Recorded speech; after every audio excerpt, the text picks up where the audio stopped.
Megastar Chiranjeevi హీరోగా దర్శకుడు బాబీ కొల్లి తెరకెక్కిస్తున్న ప్రతిష్టాత్మక చిత్రం మెగా 158 ప్రస్తుతం శరవేగంగా చిత్రీకరణ జరుపుకుంటుంది.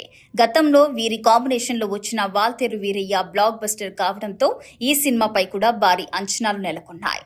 ఈ చిత్రంలో మలయాళ నటి అనస్వర రాజన్ కీలక పాత్రలో నటిస్తుండగా ప్రియమణి, బండ్ల గణేష్ తదితరులు ప్రధాన పాత్రలు పోషిస్తున్నారు. సంగీత దర్శకుడు తమన్ స్వరాలు అందిస్తుండగా జననాయకుడు టాక్సిక్ వంటి భారీ చిత్రాలను నిర్మించిన కేవీఎన్ ప్రొడక్షన్స్ ఈ సినిమాను నిర్మిస్తుంది. ఆగస్టు 22న చిరంజీవి పుట్టినరోజు సందర్భంగా ఈ సినిమా టైటిల్ తో పాటు టీజర్ ను విడుదల చేసే అవకాశం ఉందని అభిమానులు ఆసక్తిగా ఎదురుచూస్తున్నారు.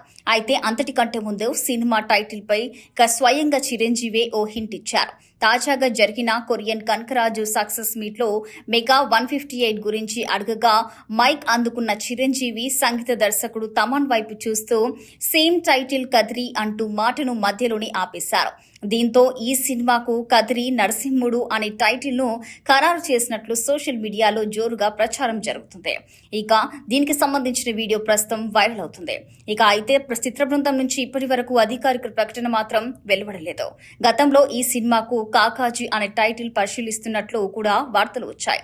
మరి నిజంగా చిరంజీవి సినిమా పేరు కదిరి నరసింహుడు నేనా లేక అభిమానులను ఉత్కంఠలో ఉంచేందుకు ఈ లీక్ చేశారా అనేది ఆగస్టు 22న తేలనుంది.